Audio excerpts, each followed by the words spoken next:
Meu nome é Marcelo Conso, em nome da HSM, dou as boas-vindas a todos. O Espaço Brasil, Presença na Gestão que Dá Certo, faz parte de um movimento idealizado pela HSM, cujo principal objetivo é disseminar as melhores práticas de empresas e líderes brasileiros que são referência para o Brasil e para o mundo em termos de gestão. Esse movimento conta com patrocínio do Banco Bradesco, apoio do BNDES e do SEDEX. Antes de passar a palavra aos nossos palestrantes, eu queria informar que essa palestra está sendo transmitida ao vivo pela internet, por isso peço a gentileza que desliguem os celulares e que evitem a saída da sala até o término da palestra. Tá? Peço também que preencham ao final da palestra o formulário de avaliação, que nos ajuda a fazer eventos cada vez melhores. Agora, sem mais demora, apresentar os palestrantes, nossos convidados. Marcelo Tambacia atua há 30 anos na IBM, passando por diversas áreas de tecnologia e suporte de produtos. Desde 2009, administra o grupo técnico do mercado industrial, gerencia o Corporate Research Laboratory e preside o Instituto 3M de Inovação Social. Antônio Carlos Lacerda, vice-presidente sênior de Tintas e Vernizes Químicos para Construção, Catalisadores e Infraestrutura para a América do Sul, da BASF. Fábio Gandu, cientista-chefe da IBM Brasil, liderou o projeto de instalação de um laboratório de pesquisa da IBM Research Division no Brasil. E o nosso mediador, que vai... Vamos ver se... Daniel Domeneghetti, especialista em estratégia corporativa, Top Management Consulting, gestão de ativos intangíveis e valor sustentável. É sócio do grupo ECC, CEO da Dawn Strategy Partners, né? E ele que vai conduzir esse bate-papo com nossos convidados. Daniel. Ok. Boa tarde a todos. Estou até consternado de estar circundado por pessoas tão interessantes num tema absolutamente interessante, que é a inovação. A gente está falando do cientista-chefe da IBM, que é uma empresa que inova por segundo. O número de patentes da IBM é maior que o do Brasil como um todo, né? Bem maior, né? Pois é. Estamos falando com o Lacerda Suvinil, que por acaso está na capa da Época Negócios, como a empresa mais inovadora do Brasil, a BASF, Suvinil, BASF. E a 3M, que é sinônimo histórico de inovação no mundo, né? Uma empresa que vai de A a Z em inovação. Então, realmente, melhor quadro para a discussão de inovação no Brasil, a gente não encontraria. E com essa felicidade e com essa riqueza de informação que a gente vai viver, eu passo a palavra para a 3M, que fará a primeira apresentação.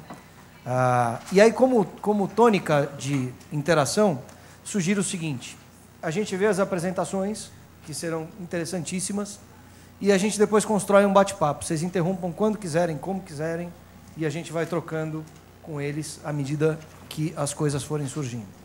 Ok? Ok. Tá legal. Vamos lá. Boa tarde, pessoal. Só comentar, Fábio, que quando o Marcelo foi me apresentar, ele se enganou e falou que eu era da IBM, mas eu quase fui da IBM. Eu fui contratado num dia na 3M, fui de carro para a 3M, primeiro dia. Daí me explicaram onde é que eu pegava o ônibus, só no dia seguinte eu fui correndo para o ônibus, que já estava atrasado no segundo dia, e vi o ônibus com a porta aberta, vi só eu entrei. A hora que o ônibus parou, eu estava na IBM, falei, e agora? Quer dizer, quase que eu fui funcionário da IBM. Você foi para Hortolândia.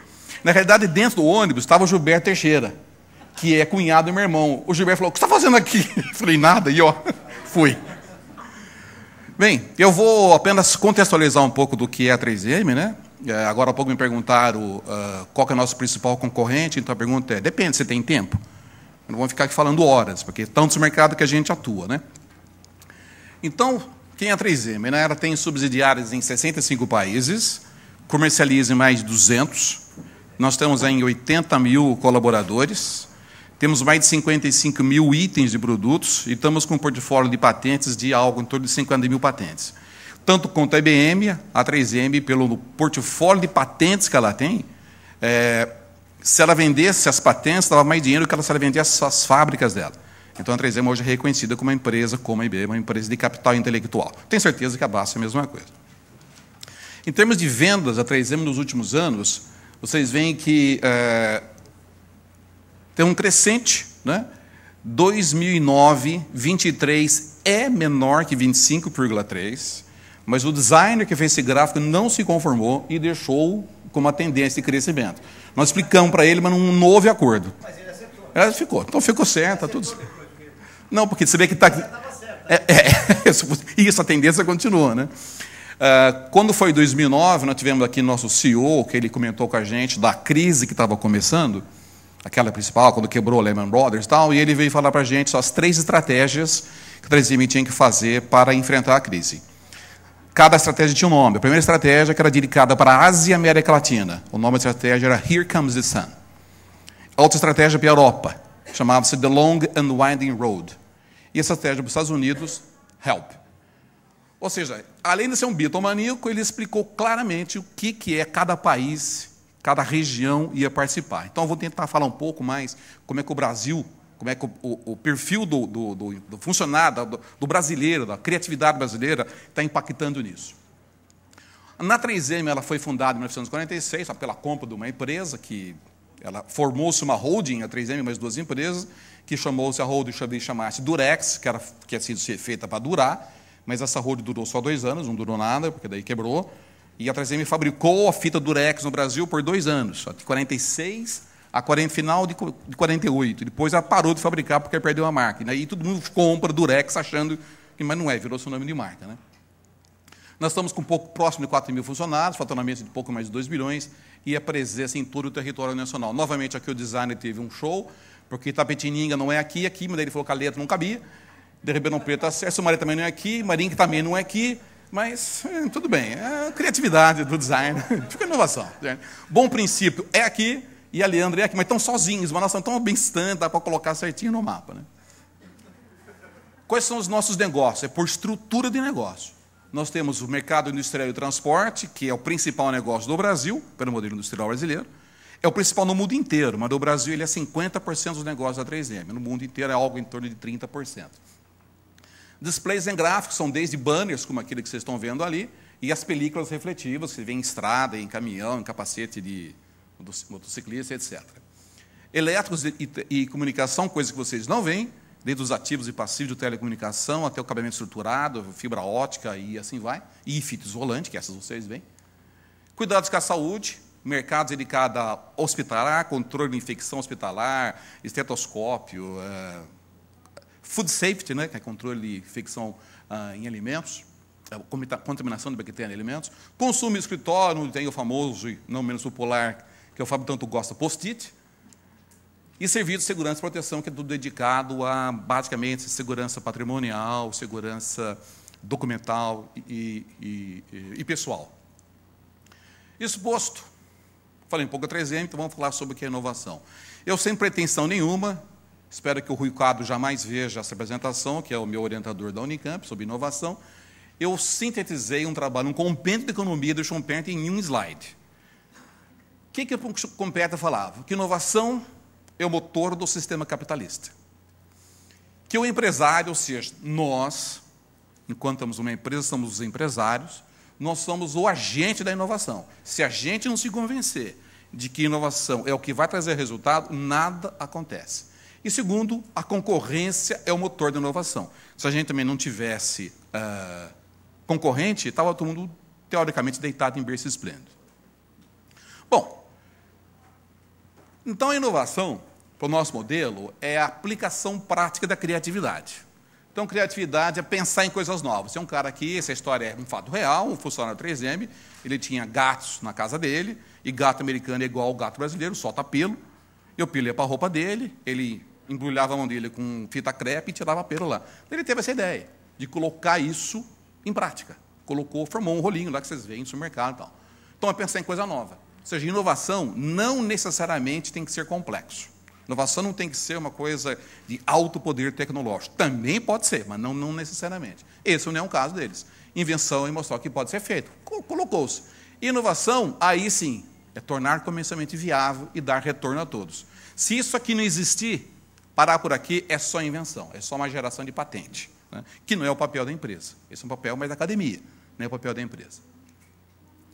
Se vocês forem aqui tem um stand da 3M, tem diversas coisas mais tecnológicas lá do que um simples rolinho. Tem lá um multimídia, desse tamanho aqui mais ou menos, que com a capacidade genial de gravação, de vídeo, de colocar apresentação lá dentro. Então, tem a mesma iluminação desse tipo e também cabe de bolso. Aqui é um exemplo que eu coloquei apenas, que como é que começou esse espírito de criatividade, por que a 3M incentiva tanto o pessoal a ter a criatividade, a exercer a sua criatividade. Que a gente faz uma coisa muito importante, que é perguntar para o cliente, perguntar para o mercado o que te dói, o que te incomoda, qual é o problema que você tem que talvez você não saiba que tem a solução. A gente faz muito disso. É isso que surgiu a fita crepe.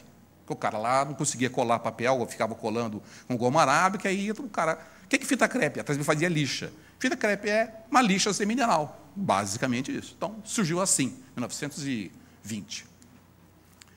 Então, para a 3M, inovação é o nosso modelo de negócio. A gente vive vendendo produtos novos, uma criação de produto novo, baseado em inovação. Né?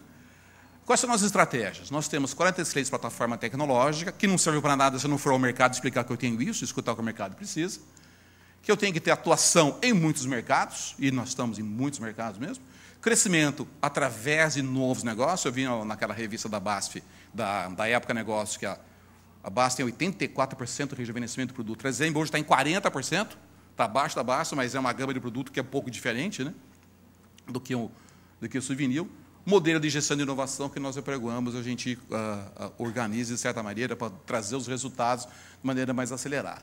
E temos isso, que é uma política de RH dentro da companhia, que permite que cada funcionário possa gastar 15% do tempo dele em projeto da paixão dele, que ninguém tem pedido. Ele gasta, é como se fosse um dia por semana, pode até ser eu fazer um mestrado, um doutoramento, no horário de trabalho mesmo, ou então desenvolver um produto que ninguém tem pedido, e tem diversos casos de sucesso, produto que ninguém pediu e a coisa saiu. E quem que precisa disso, aí você acha um mercado e vira sucesso. Então, inovação é muito mais do que um produto. Vou contar rapidamente de um caso. Esse aqui é o caso do Santander, é um caso recente. O Santander, vocês sabem, comprou o BN Banco, o Banco Real, que daí precisava mudar o nome. A 3M fabrica isso, que é o banner.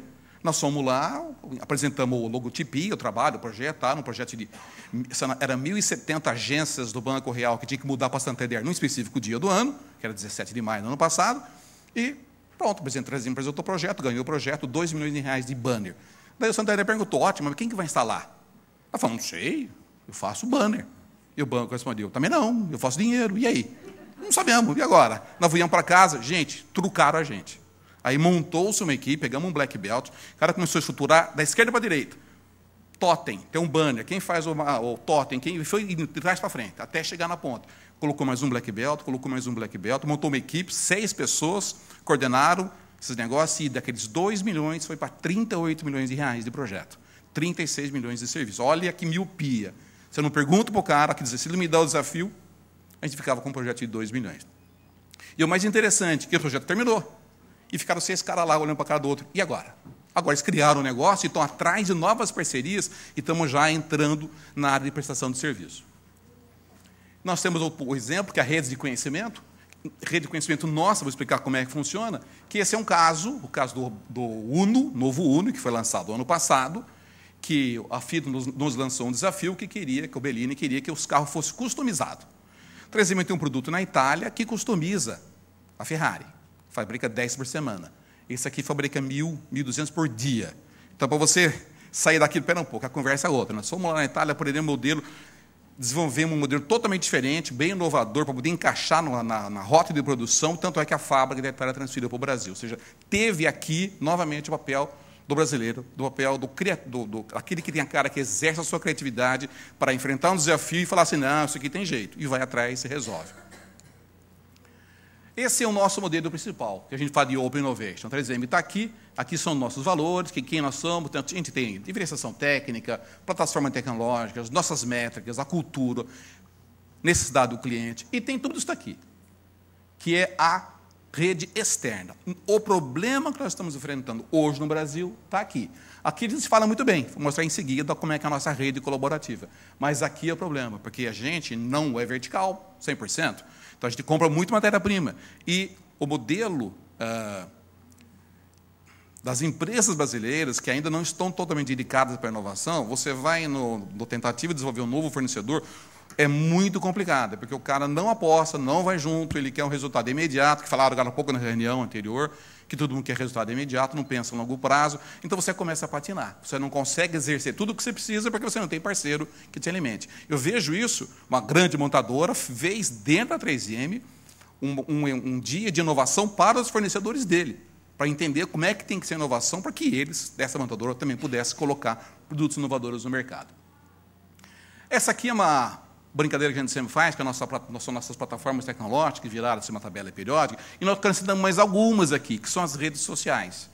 Então, dentro da 3M, acho que o Fábio vai falar um pouco sobre isso também, no modelo IBM, a montagem de laboratórios no Brasil, nós temos laboratório no Brasil de desenvolvimento de produto, desenvolvimento de aplicação. Nós temos 160 pessoas que cuidam disso. E temos um embrião aqui dentro, que é a Corporate Lab, pessoas que estão desenvolvendo tecnologias. Temos 10 pessoas. Nos Estados Unidos, são 700 que cuidam dessa área de novas tecnologias. Então, a gente bebe o conhecimento deles. A gente depende dos caras para isso. Então, como se fazer ser importante? Por que tem um cara no Brasil me ligando e perguntando isso? O cara está com outro pensamento, o americano é diferente, o mindset dele é outro.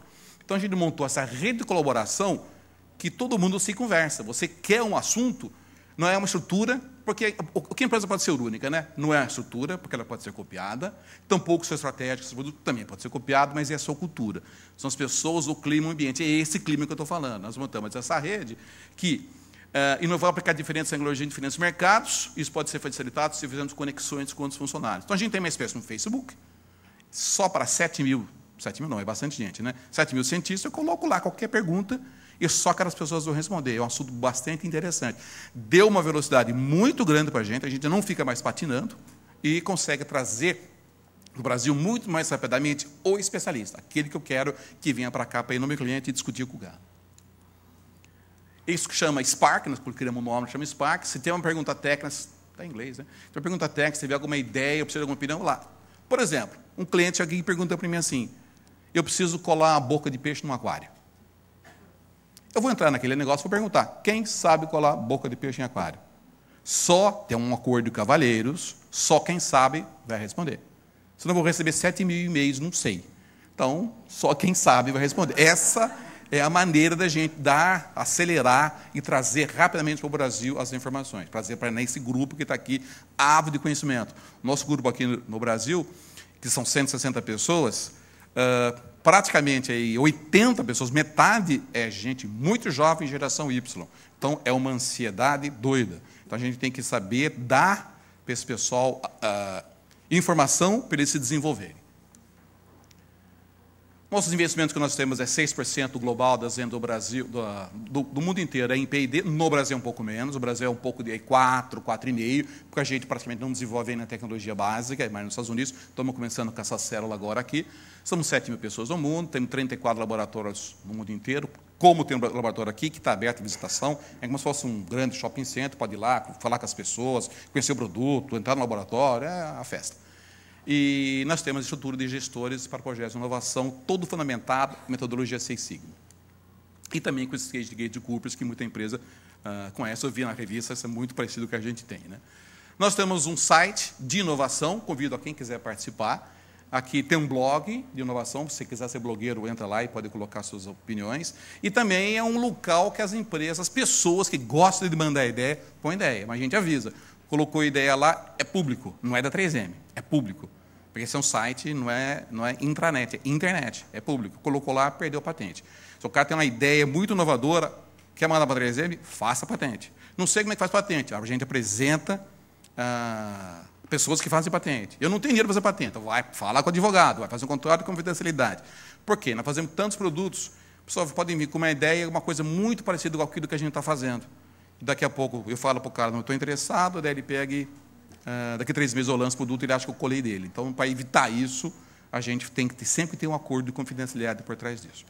Então, essa é o que eu tinha para passar para vocês, um pouco do que é a 3M, como é o perfil do brasileiro, como é que a gente exerce esse uso da criatividade, né? Porque nos Estados Unidos, o cara quer desenvolver um produto, vou falar um pouco de química, o cara quer desenvolver um produto, uma bancada de laboratório, ele abre uma gaveta, tem a resina A, a gaveta B, tem a resina B, a gaveta C, tem a resina C, assim vai.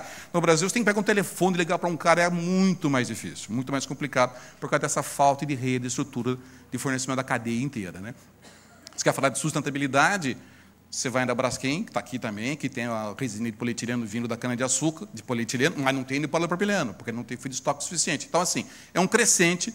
Tenho certeza que daqui anos e anos a coisa vai estar muito melhor, mas a gente tem que fazer resultado agora, né? Então, a gente já está exercendo com esse nosso modelo os resultados que a gente tem até então. Ok? Muito obrigado.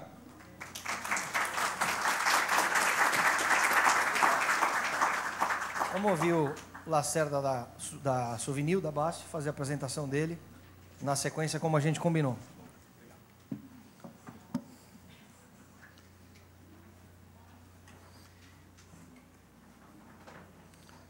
Acho que eu apertei alguma coisa errada aqui. Não. Sim.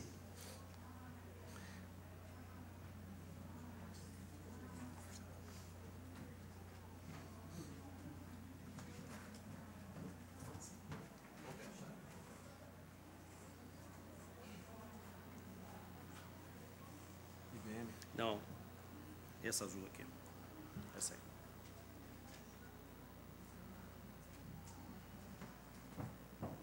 Bom, boa tarde a todos. Prazer estar aqui. Vou falar da Suvinil, que é uma marca do Grupo BASF. O Grupo BASF é um grupo alemão que este ano deve fechar o ano com um faturamento de aproximadamente 64 bilhões de euros, com 105 funcionários, 105 mil funcionários. 105 funcionários, eu acho que a metade do meu laboratório de desenvolvimento lá, que temos 200 pessoas no laboratório de desenvolvimento da Suvinil. 105 mil funcionários no mundo, e nós temos 14 divisões. Dentre elas, a divisão de coatings, que é a divisão de tintas, e que aqui melhor representada pela Suvinil, mas também nós pintamos 50% dos automóveis produzidos na América do Sul. E depois a gente vai falar um pouquinho mais sobre isso.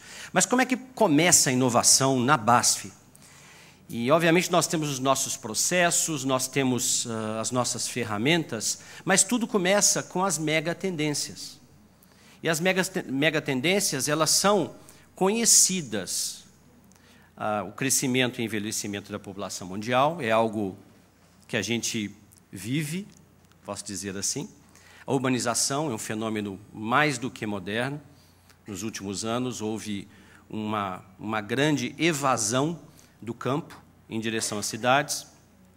E nós, que vivemos em São Paulo, mais do que ninguém, sabemos bem o que é o trânsito que isso gera e o caos urbano que é gerado nas grandes cidades. A demanda energética e a proteção climática, claramente uma mega tendência que cada vez mais se torna patente, e a globalização, a informação e os mercados emergentes que estão aí hoje como a mola propulsora do mundo. É interessante que, quando a gente olha para a inovação, na verdade, a gente tem que procurar traduzir essas megatendências e as ideias geradas dentro da empresa de modo a que a gente tenha um matching, né?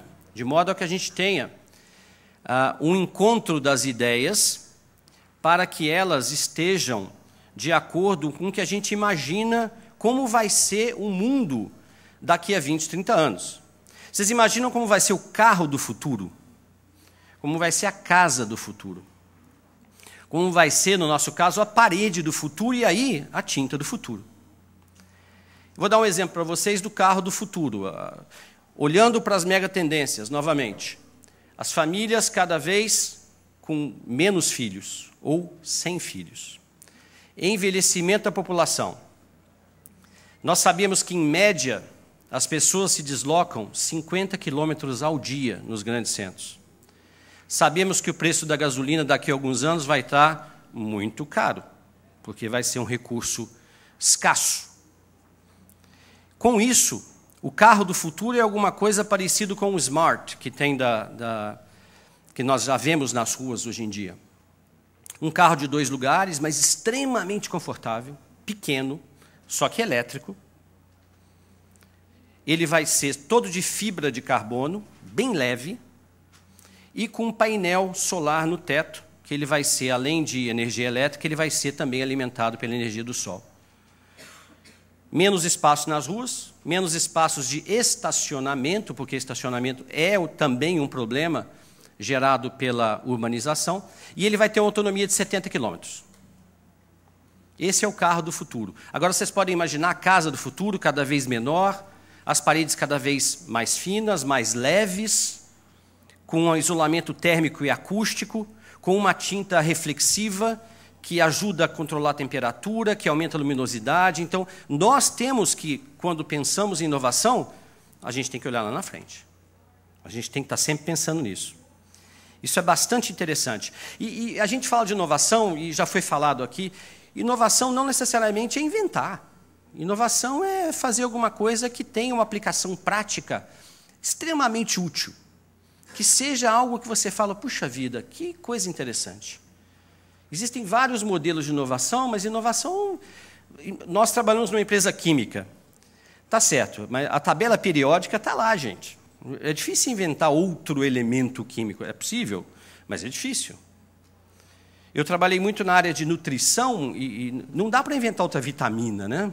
É um negócio que você tem que inovar na maneira que a vitamina se solubiliza no corpo, que ela tem a absorção dentro do corpo. Esse é o tipo de inovação que a gente trabalha.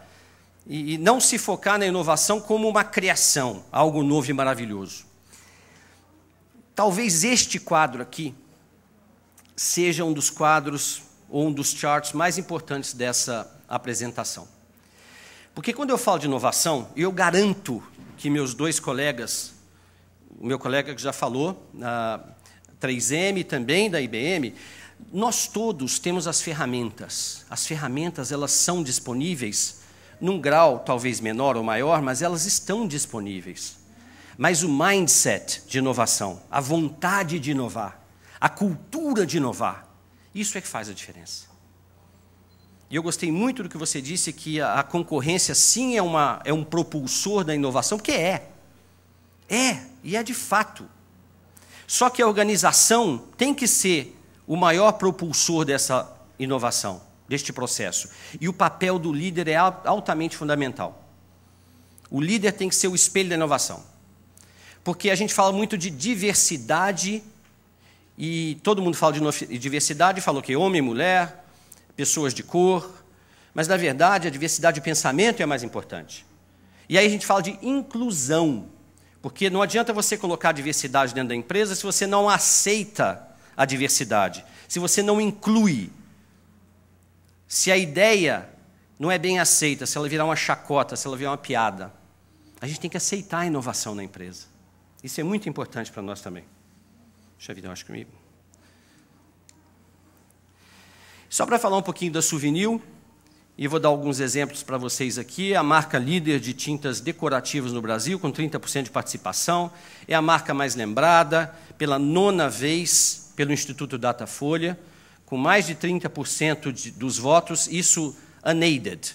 Se perguntar para alguém qual é a marca de tintas mais conhecida do Brasil, vem Suvinil. É até bom que rima, né? Brasil, Suvinil. São mais de 6 mil cores e 72% da receita da BASF aqui, 84% da marca Suvinil, mas 72% da BASF Coatings, que é a divisão de tintas, vem de produtos lançados nos últimos 5 anos. E aqui eu tenho que fazer uma vírgula aqui, fazer uma pausa, porque quem é líder tem um desafio dobrado com a inovação. A gente tem que estar à frente, porque senão o nosso concorrente, seguramente ele não está quietinho lá atrás esperando, sabe? Eles são os líderes, eu vou copiá-los, Eles copiam também, mas se a gente não se mover, a gente é um alvo fixo. Nós não podemos, como empresa, a gente não pode se tornar um alvo fixo, a gente tem que ser um alvo móvel. E a inovação é a melhor maneira da gente se movimentar no mercado. Tem um processo, esse processo foi difundido, inclusive, na revista, e todos talvez tenham tido a oportunidade de ver, na época Negócios. E todos, eu garanto, é um processo do funil da inovação. Nós temos o PhaseGate, que a gente chama, os projetos, depois a gente faz pesquisa com os consumidores. É um processo que ele é público. O segredo da inovação não está aqui. Eu detesto decepcioná-los, mas não está aqui. Eu não posso mentir para vocês. O segredo não está aqui, não. O segredo está dentro da empresa. O segredo está na cultura, está na cabeça dos líderes. Nós temos o Prêmio Inovação, o Prêmio Souvenir de Inovação. Nos últimos 3 anos, nós já recebemos mais de 1.500 ideias. Elas vêm de universitários, elas vêm de arquitetos. Um instrumento importante para nós, uma fonte muito importante para nós de ideias. Nós temos os Innovation Days, que eu garanto que todos vocês têm.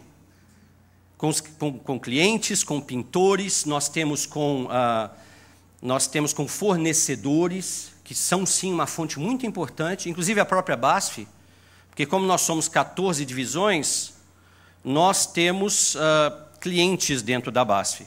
E eu sou cliente de uma outra divisão da BASF que fez um Innovation Day para nós da Souvenir. Quanta honra, né? Dentro de casa.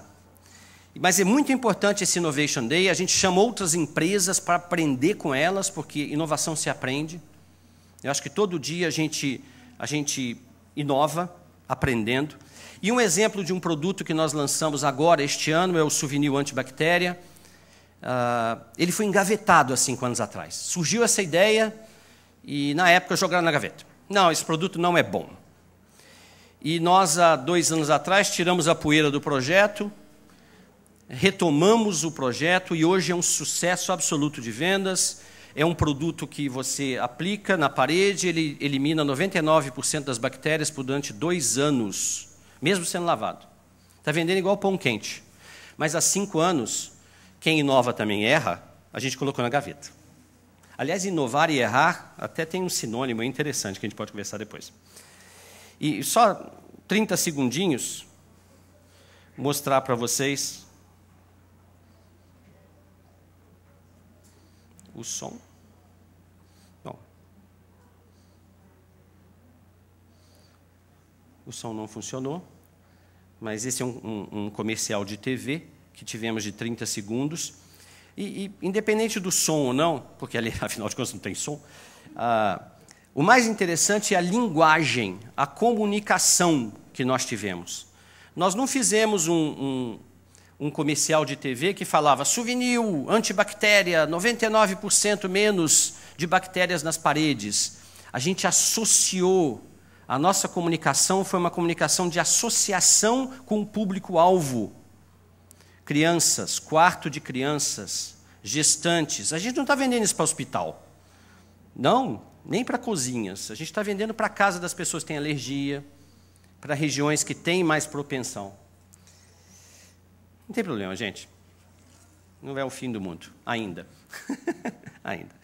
A questão da sustentabilidade, a inovação anda para e passo com a sustentabilidade. Ela tem que.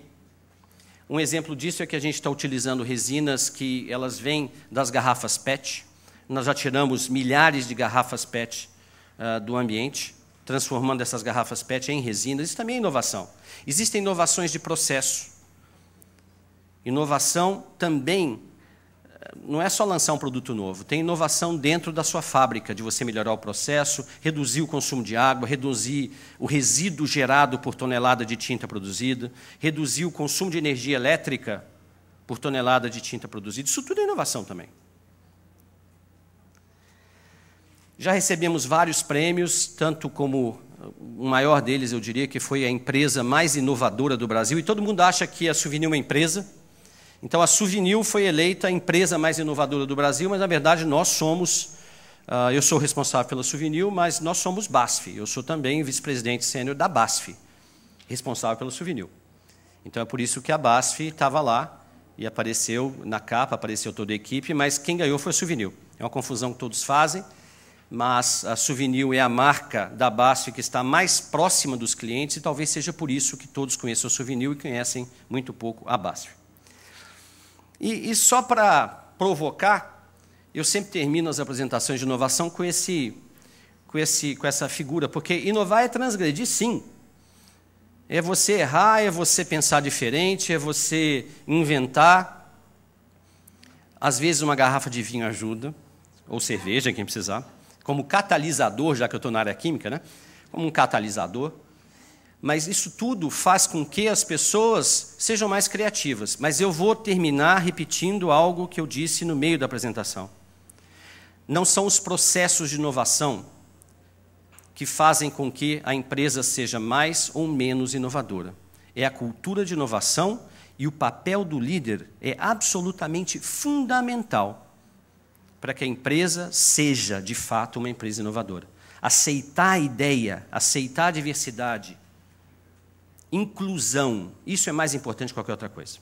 Então, com isso, eu passo a palavra ao meu colega. Muito obrigado.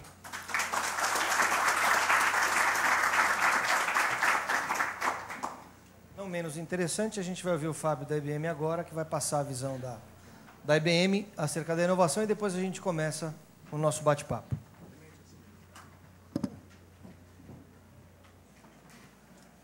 Não está aqui, ó.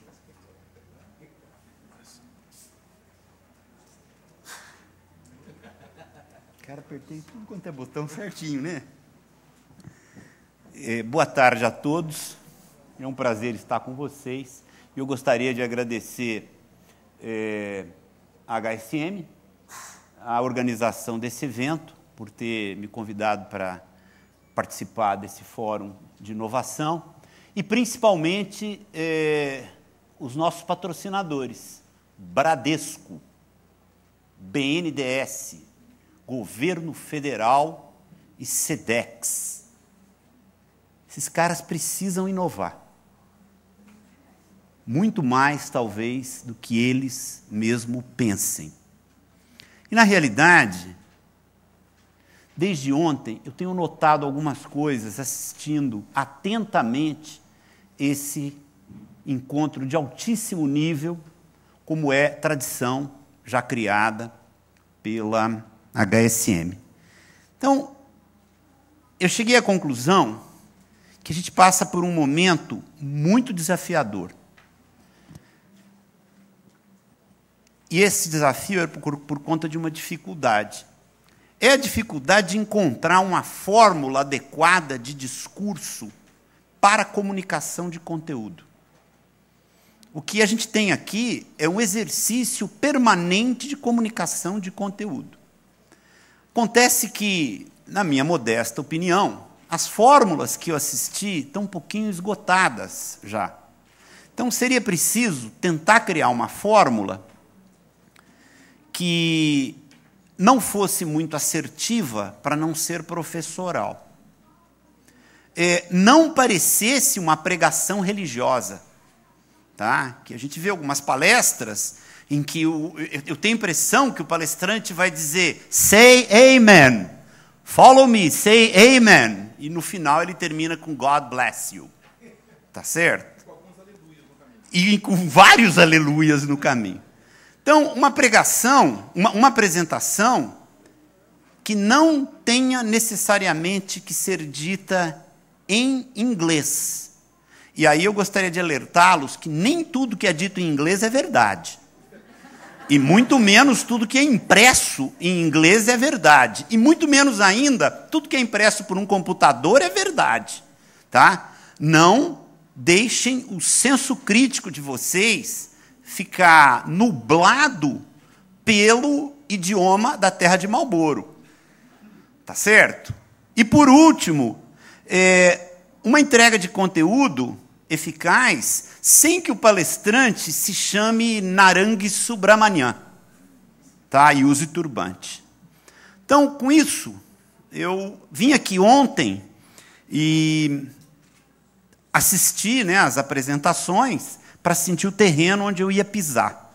Tá? O que eu encontrei aqui ontem? Uma jovem senhorita que é herdeira de segunda geração de uma empresa que fatura 3 bilhões de reais por ano, que é a Algar.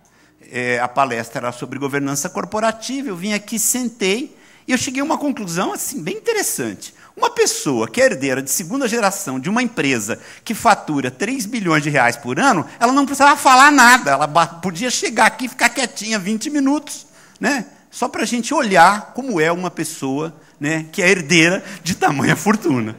E o conteúdo já estava muito bem entregue. Tá? Bom, mas enfim, de ontem para hoje eu subverti tudo que eu ia dizer, tudo que eu tinha pensado em falar para vocês. Segui um pouco a recomendação do Kawasaki. Kawasaki, que fez a apresentação ontem, colocou uma fórmula bastante prática, 10, 20, 30. 10 slides em 20 minutos, com fonte tamanho 30 ou maior. Tá? Eu achei bem interessante. Tá? Ele só não disse que por trás do discurso dele tem uma equipe de designers fantástico, que faz um grafismo muito bonito, como mostrou o Tambassi. Muito bom o grafismo da sua apresentação. Tá? E, para poder ser subversivo, eu resolvi adotar uma estratégia que eu chamo de sexo explícito. Mostro tudo e não escondo nada. Tá certo?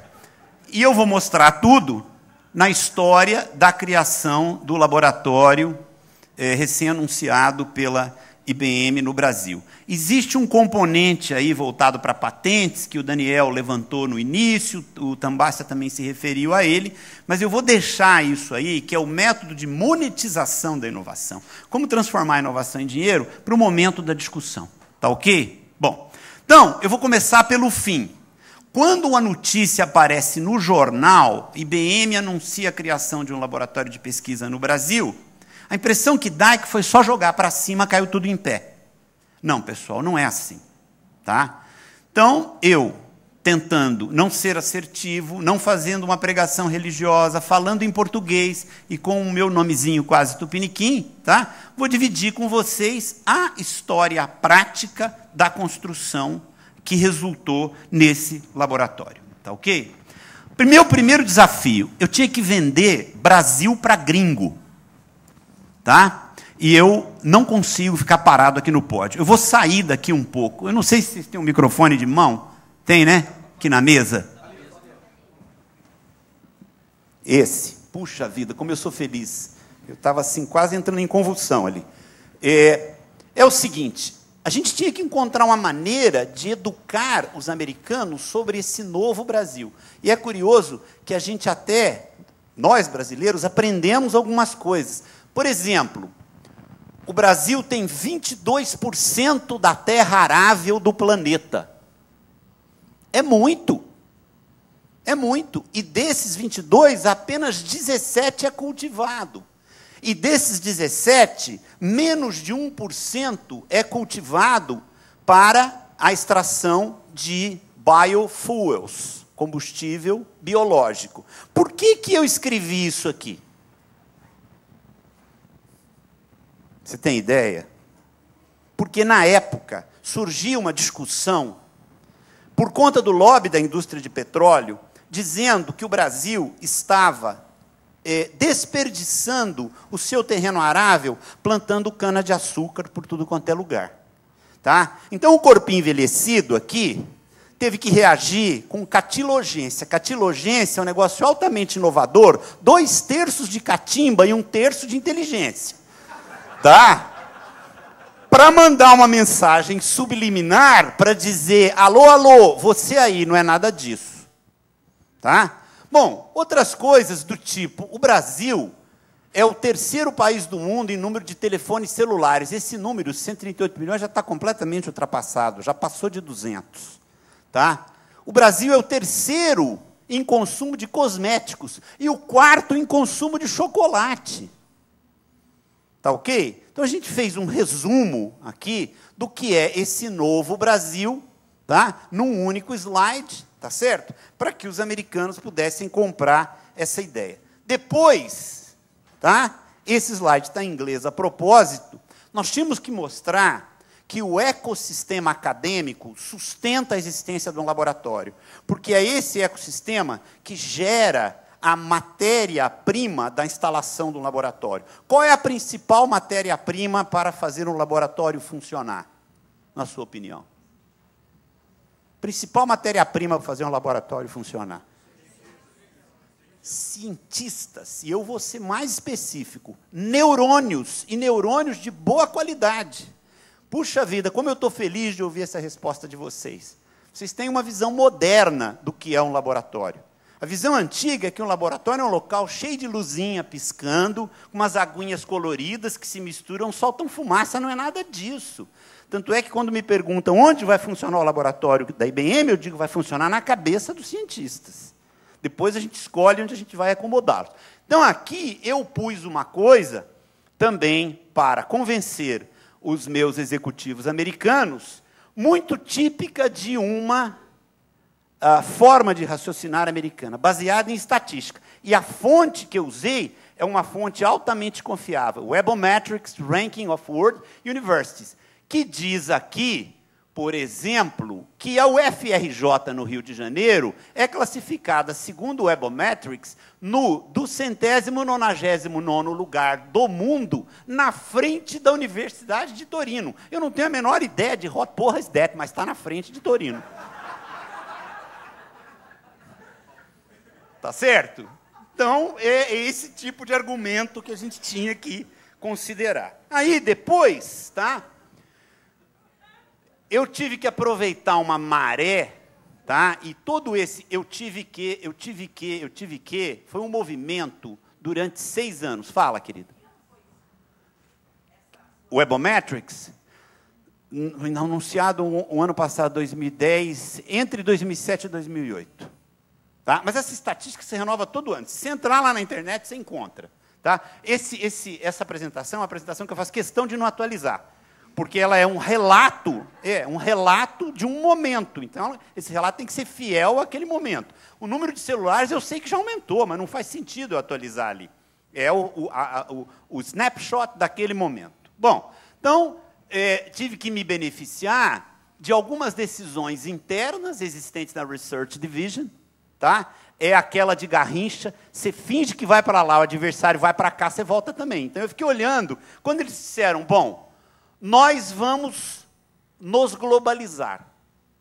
Nós vamos nos globalizar. Eu falei, opa, globalizar significa expandir para outros países do planeta. Eu estou nesse planeta, eu vou aproveitar esse movimento. E também tivemos que nos beneficiar de alguns atrativos locais, tipo estabilidade política, econômica, social do país, tá? A performance consistente dos negócios da filial brasileira, porque, imagina, né? Filial brasileira indo mal e eu querendo, ó eu aqui, alguém ia dizer, cala a boca, menino, fica quieto, tá? Vai lá ajudar a filial a melhorar os resultados. Não é assim, Lacerda?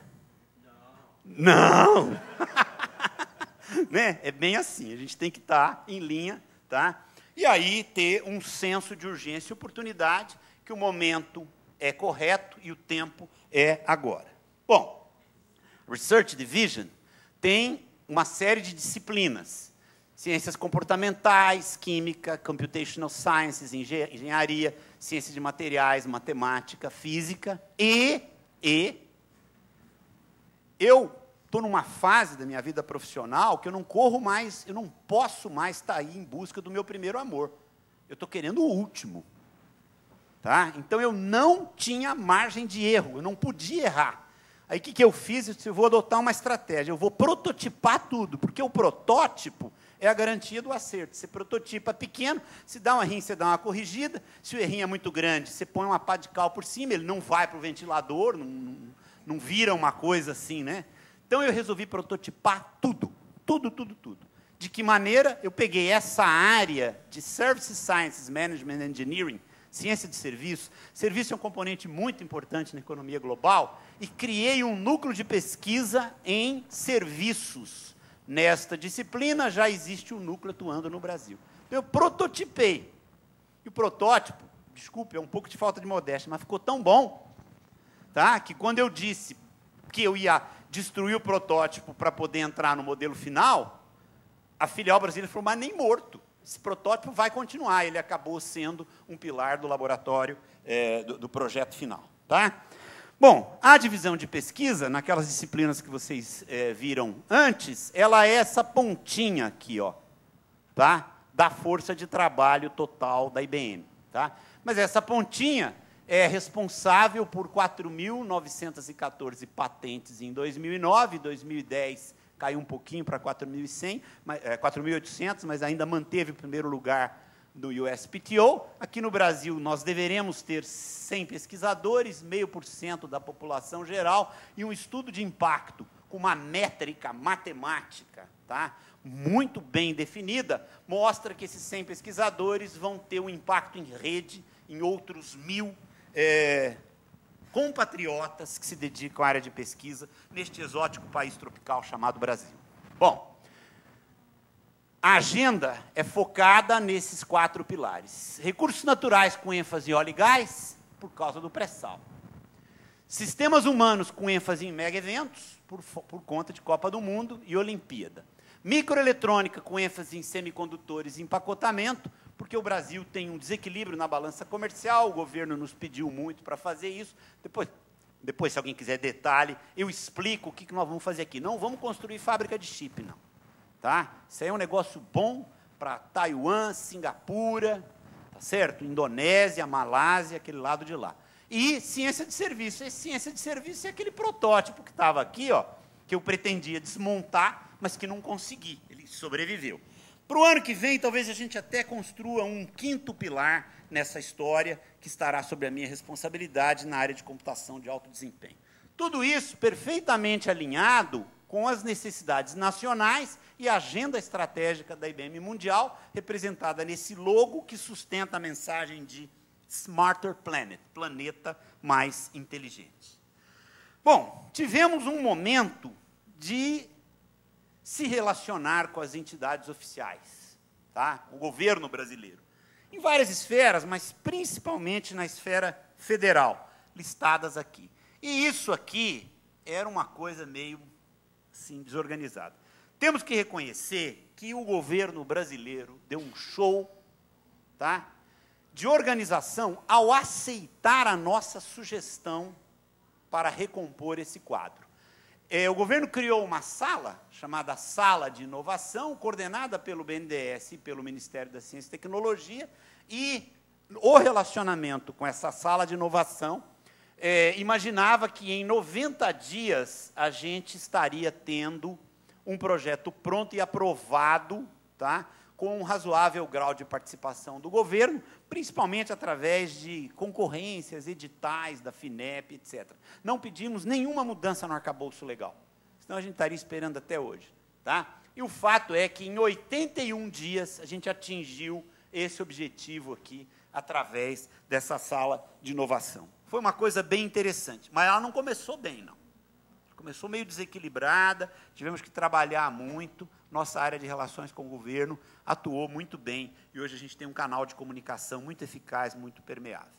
Resultado, esses são os 8 laboratórios que a IBM tinha no mundo, agora tem o 9º, que é o Laboratório do Brasil. Tá ok? Então, o Brasil tem uma nova posição no cenário internacional, está bem posicionado. A gente aproveita as descobertas, a presença na mídia, a necessidade de expansão da divisão de pesquisa para poder ocupar esse espaço e fazer o futuro acontecer agora.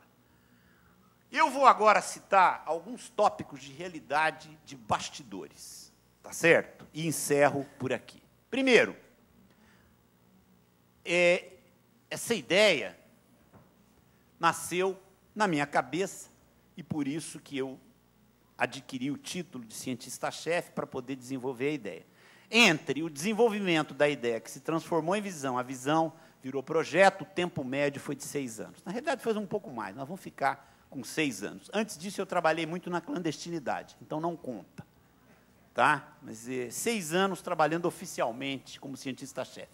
O modelo que nós estamos implementando é um modelo de ciência como negócio através da pesquisa colaborativa. Ciência como negócio. O que é isso? A ciência tradicional, aquela ciência desenvolvida na academia, é uma ciência como doutrina. Tá? A universidade, a academia, ela é bem doutrinária. Como doutrina, toda doutrina tem seus dogmas, tem sua liturgia, tem os seus credos.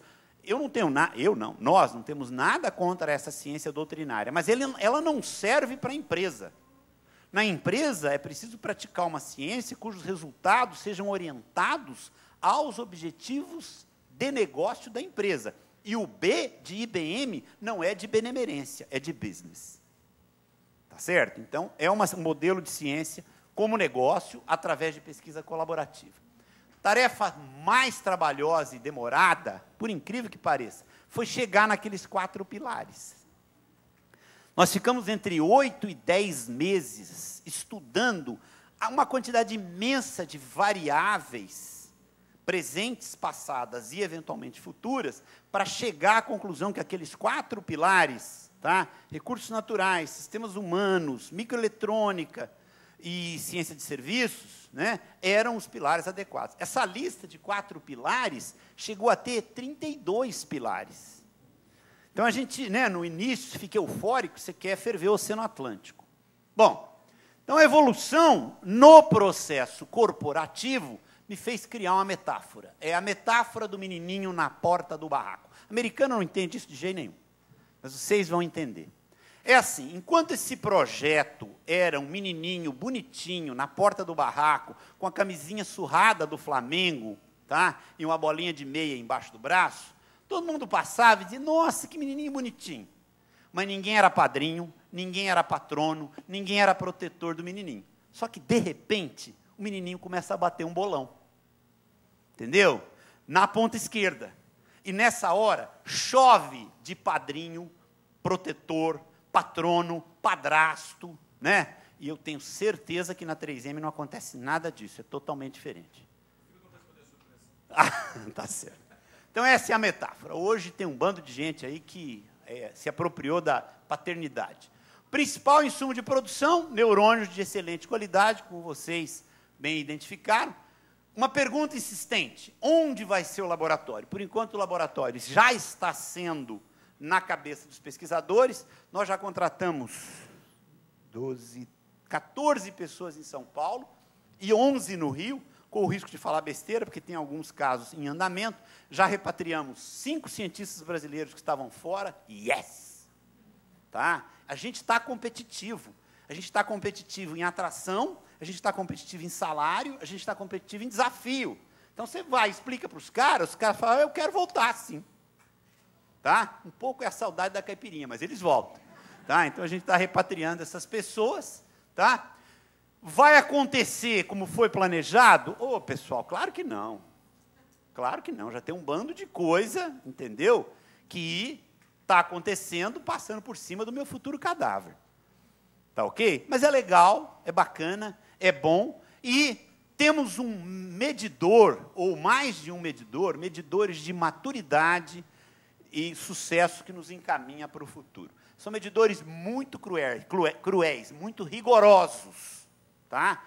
Esses medidores dão um score que vai de 1 a 5, tá? Ganhar um prêmio Nobel dá nota 4 no laboratório. Então, são medidores de ciência internacionalizados, muito, muito, muito rígidos, que a gente tem que obedecer. O projeto vai bem, o projeto está crescendo, a academia está se interessando, a gente está estabelecendo um modelo de relacionamento com o setor acadêmico alinhado à ciência como negócio, e é isso que eu acho que se chama inovação na prática.